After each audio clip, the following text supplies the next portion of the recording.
Beberapa bangunan mengalami kerusakan akibat diguncang gempa beberapa kali. Gempa terakhir terjadi pukul 10:29 waktu Indonesia Barat dengan kekuatan magnitudo 6,4 dan memiliki parameter update dengan magnitudo 6,1. Untuk laporan selengkapnya akan disampaikan langsung oleh wartawan Tribun Padang, Rezi Aswar yang kini sudah terhubung bersama kami. Silakan rekan Rezi. Iya, Mei. Gempa terjadi di Siberut Barat, Kepulauan Mentawai, Provinsi Sumatera Barat pada hari ini, Senin tanggal 29 Agustus 2022, di mana gempa juga dirasakan hingga ke Kota Padang dan wilayah sekitarnya di Provinsi Sumatera Barat.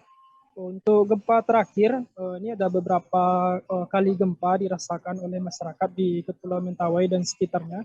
Gempa terakhir terjadi di pukul 10:29 waktu Indonesia bagian Barat, di mana gempa ini memiliki kekuatan dengan magnitudo 6,4 dan memiliki parameter update dari BMKG yaitu menjadi 6,1.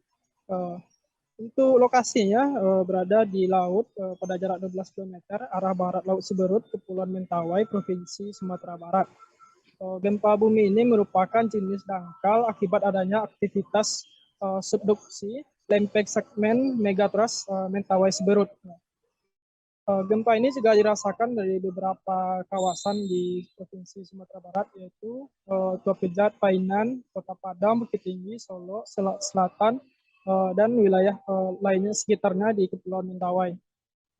Berdasarkan data BMKG, gempa ini merupakan kelanjutan aktivitas gempa yang terjadi sebelumnya pada pukul dini hari itu 00:04 waktu Indonesia bagian Barat dengan magnitudo 4,9 dan pukul 5:34 waktu Indonesia bagian Barat dengan kekuatan 5,8. BMKG juga menyebutkan bahwa gempa ini merupakan dangkal dan tidak berpotensi tsunami. Sedangkan untuk kerusakan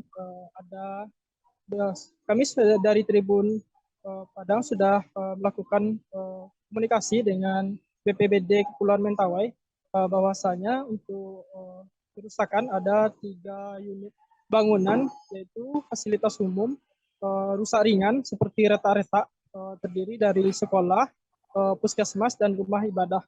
Begitu, Mei. Baik, terima kasih rekan Rezi Aswar atas laporan Anda. Selamat bertugas kembali. Jangan lupa like, subscribe, dan share ya.